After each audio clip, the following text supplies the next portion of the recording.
Hello and welcome back to the Greek 1A class at the South African Theological Seminary. What I'm going to do here is to walk you through the translation exercise 8 in Bill Moonce's workbook. So we're going to dive straight into that. The chapter in question relates to prepositions, and we're going to do some work with those prepositions as we go along. I think you're going to find it's quite an easy exercise. So we have question 1, ergetai es oikon. The verb is ergetai, meaning he comes, she comes, or it comes. There's no expressed subject, so we assume that it's he or she. Context would have to indicate which. Es oikon is into a house. A noun following a preposition could be into the house. In other words, the noun can be definite even when it does not have a definite article if it follows a preposition. So we can translate this: he comes into the house, or alternatively he comes into a house. This probably means, in the context of Mark's Gospel where it's found, that he comes home. Question 2. Ex elthen, ex autou. He, she, or it came out. The verb is ex elthen, meaning he, she, or it came out. Ex autou, you will recognize autou as the genitive of autos, meaning him or her. Not her, sorry, him. Ex is from the preposition ek, meaning out of. So this becomes it came ex autou, out of him. There's a double ek or x and x. You'll see ex elthen, ex autou. That's a bit of redundancy. We can translate it came out of him. Question 3 says doxan para anthropon ou lambano.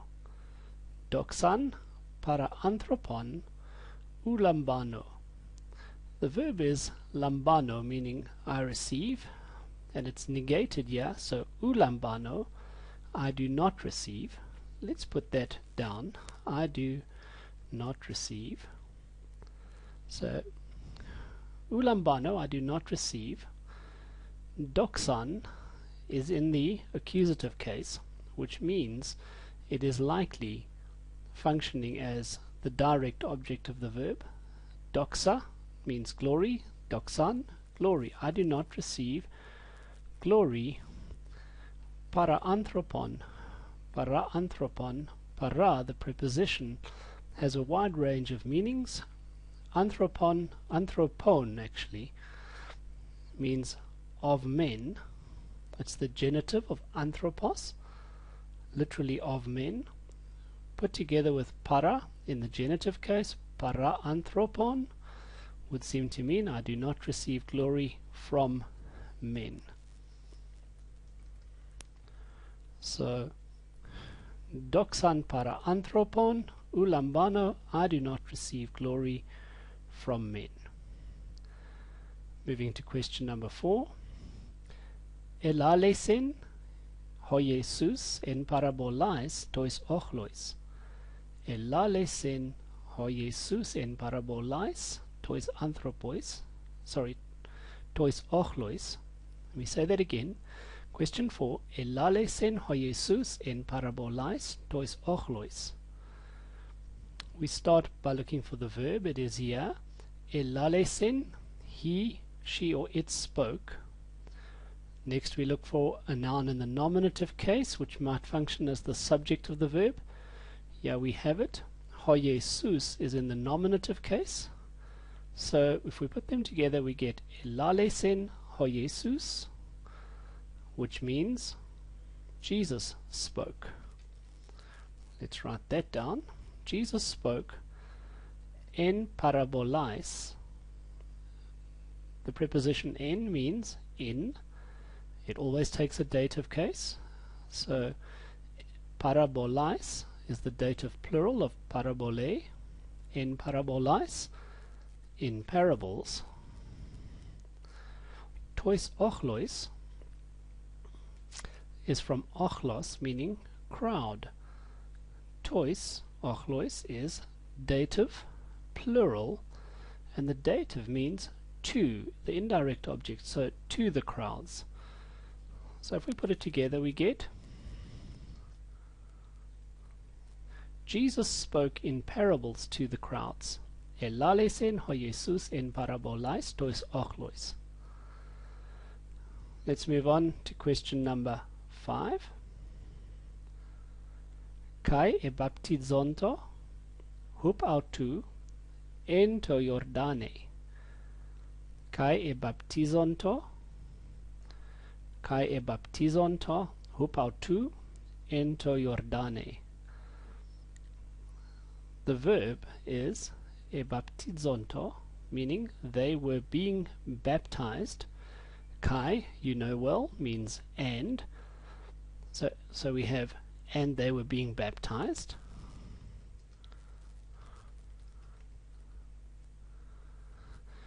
Next we look for a noun in the nominative case that might function as the subject.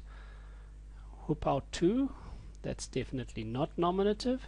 En to Jordane, not nominative. Both hupautu and en to Jordane are prepositional phrases governed by hup, which is from hupo, and en. Let's take them one at a time.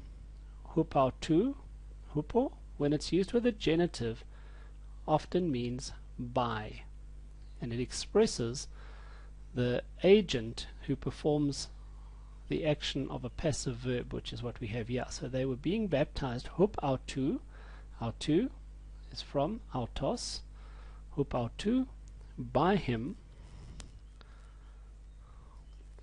En means in, it always goes with a dative. You can see to Jordane is dative from the 2 iota subscripts. So they were being baptized by him in the Jordan, en to Jordane. And the implication, of course, is the Jordan River. We move on to question number 6. Kurios estin ho theos, ho hios, tu anthropu, kai tu sabatu. I'll read that again. Kurios estin ho hios tu anthropu, kai tu sabatu. Let's take this slowly. Kurios means Lord. Estin is the verb here. It means is. Hohios is the son. I'm going to capitalize it. You'll see why in a moment. Tu anthropu is the genitive from anthropos, and it means of man. So the son of man. Kai normally means and then tu sabatu is a genitive, so of, and sabatu from sabatos, the Sabbath, so of the Sabbath. Now when we just put the pieces together, it doesn't make a whole lot of sense. Lord is the son of man and of the Sabbath. So let's try and make sense of this. Let's take the first part. Kurios estin hohios tu anthropu. Estin joins two nouns that will typically be in the nominative case. We can see them here. Hohios, the son, and kurios. When this is the case, the one that has the article, the one that is expressly definite, is typically the subject of the sentence, and the one without the article, when that's the case, that one has and one doesn't have the article, the one without the article is the predicate nominative. So in this case, hohios, which goes with tu anthropu, hohios tu anthropu, the son of man, should be the subject of the sentence. So I'm going to move it to the front of my sentence, which is how we show the subject in English. So we've got the Son of Man, and we'll put is over there. The Son of Man is Lord. Kurios estin hohios tu anthropou. Now what do we make of kai tu sabatu? Tu sabatu doesn't pose too many problems. It means of the Sabbath.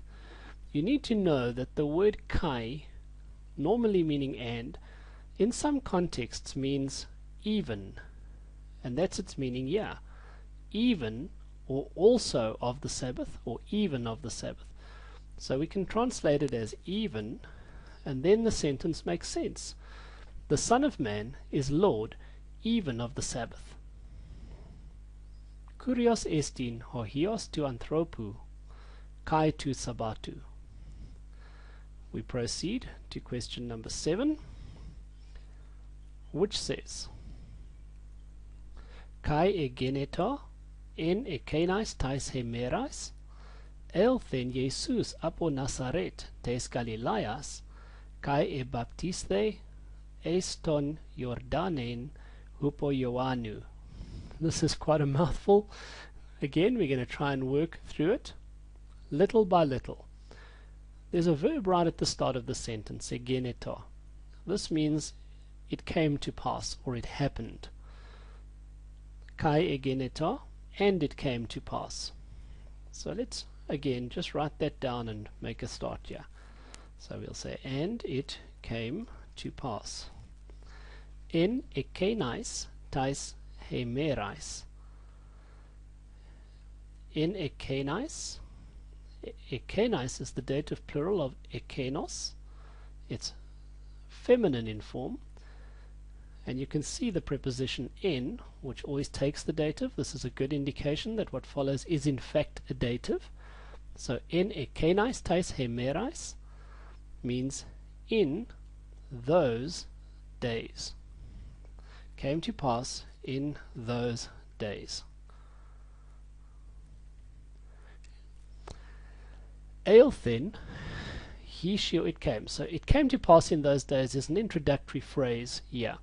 And then we've got a main sentence. Eilthin Jesus apo Nazaret tes Galileas kai e baptiste es Jordanen hupo Ioannou.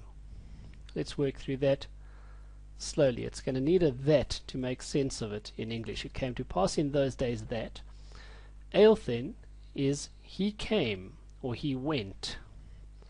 So we'll type it in. He went. That's the verb. We look for a noun in the nominative case that might function as the subject of that sentence. And yeah, we have it. Jesus. He went. Jesus. So the he is Jesus. Jesus went. Apo Nazaret. The preposition apo takes a dative case. In this case, Nazaret is not dative because the word Nazaret is actually a Hebrew word that's been imported into Greek, and it doesn't decline, doesn't take the different case forms. Nevertheless, apo means from.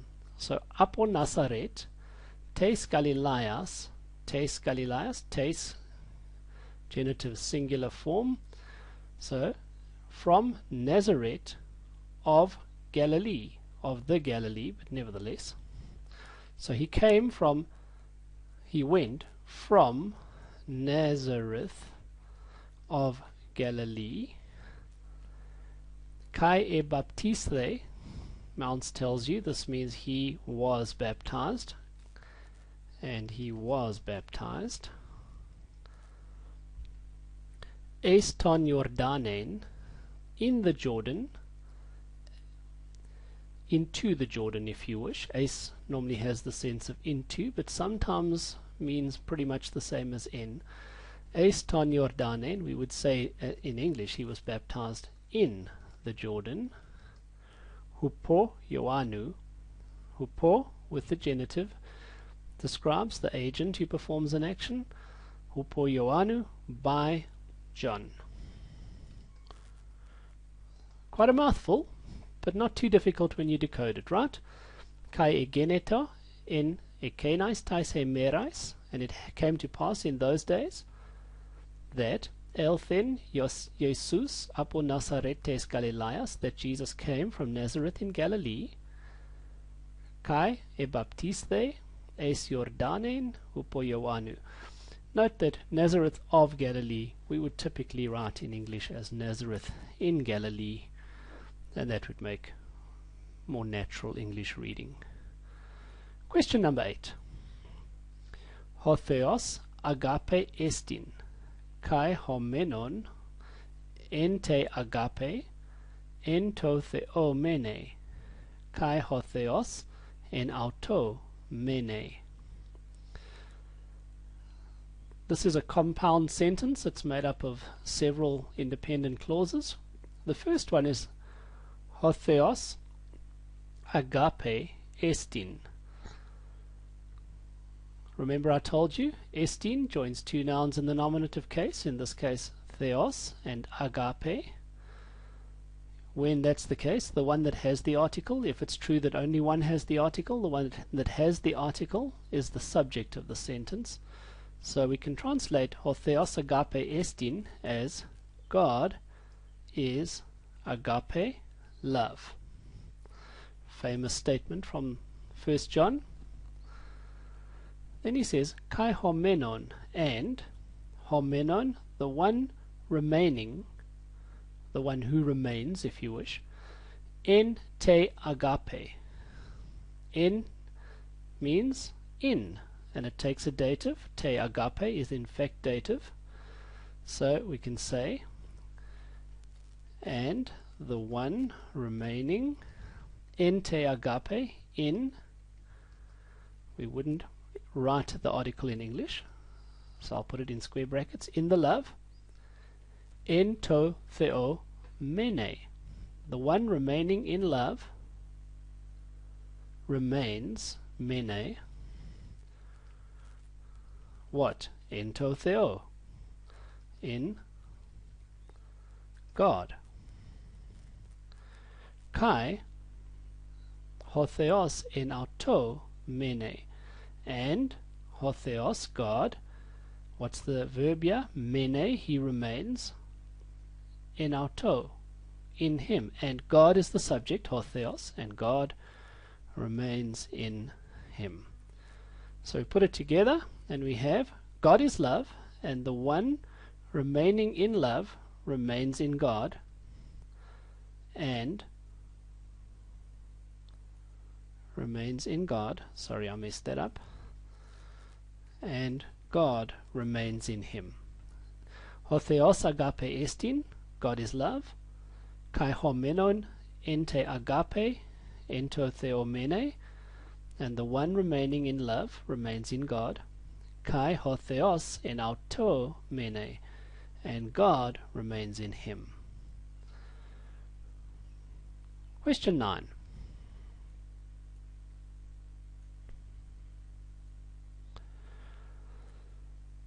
Kai elegen autois. That's an introductory phrase, so let's deal with it quickly. Kai, as usual, just means and. Elegen, he was saying. Autois is the dative plural from autos, meaning he. The dative plural would be them, dative, to them. So the default meaning of the dative being the indirect object. We translate kai elegen autois, and he was saying to them. Now he's going to say something to them. I'll put a colon just to anticipate what he's about to say. To sabaton diaton anthropon egeneto, kai ho anthropos diaton sabaton. I'll read it again. To sabaton diaton anthropon egeneto, kai ho anthropos diato sabaton. Let's start with the verb. The verb is here, and as usual Mounts gives you the big clue. It was made. In this case it's it was made. So I'm going to type it in. We'll manipulate the word order in a moment. It was made. Next we look for a noun in the nominative case that might be functioning as the subject of the verb, and we find it in to sabaton, the Sabbath. This is a neuter nominative, so we can substitute it was made with the Sabbath was made, and then we have the preposition dia ton anthropon. Ton anthropon, the man, is in the accusative case. When dia constructs with a noun in the accusative case, it usually means because of or on account of. So we have to Sabbaton dia ton anthropon, on account of the man, egeneto, it was made. The Sabbath was made on account of the man. In this case it just means man, mankind. Kai means and. Kai ha anthropos. Is the negative. Notice the chi on the end, because the following word, ho, begins with a vowel sound that has a rough breathing. We put a chi onto the end of u before a rough breathing. Ha anthropos dia ton sabbaton, and not kai and not the man dia ton sabbaton, on account of the Sabbath. Let's read that again. And he was saying to them, the Sabbath was made on account of man, and not, we wouldn't put this article in English, and not man on account of the Sabbath. The word egeneto could have been repeated in the second clause, but it's understood to be there, so it's not critical that it is in fact repeated. Let's move on to question 10, and we'll end this little discussion with question 10. So, kai ho Jesus meta ton matheton autou anechoresen pros ten thalasan. Kai ho Jesus meta ton matheton autou anechoresen pros ten thalasan. Let's first look for the verb as usual. We find it over here. Anechoresen. Anechoresen. We are told it means he, she or it withdrew. Let's assume he. He withdrew. We look for a noun in the nominative case functioning as the subject. We find it in ho Jesus, which you know means Jesus. The he is Jesus. Jesus withdrew.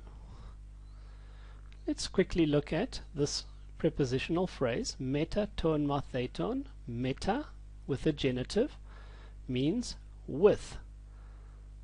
Ton matheton is a genitive plural. Matheton is the word for disciples.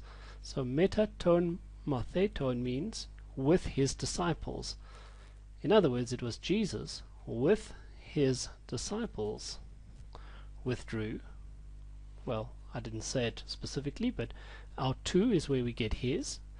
This is literally meta ton matheton, with the disciples, autou, of him. Withdrew. Pros ten thalasan. Pros, with the accusative, means to, toward. Thalasan is the sea or the lake. So Jesus with his disciples withdrew to the sea or the lake. I left out the opening kai, if we add it in. So we have kai ho Jesus, and Jesus, meta ton matheton autou, with his disciples, anechoresen, withdrew, pros ten thalasan, to the sea or to the lake. And that concludes our little translation exercise. I trust that you've worked through these on your own and you found some value in working through them together in this little video. If anything's unclear, we can talk about it when we have our contact session as a class.